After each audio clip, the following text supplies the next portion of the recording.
Digital এই পর্দায় আজ মিথ্যারি জয়গান, লাইক শেয়ারের নেশায় মেতে হারাই মোরা সম্মান।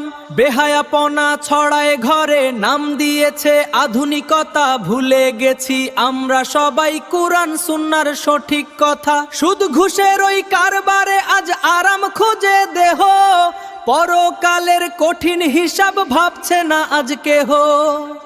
বিলাসিতার অট্টালিকায় কাটছে সময় দিন ও রাত, ভুলে গেছি অন্ধকারের সেই কবরের সওগাত। নামি দামি পোশাকে আজ সজিয়েছি এই নশ্বর দেহ, সাদা কাফন পরতে হবে ভাবছে না আজ কেউ তো কেহ।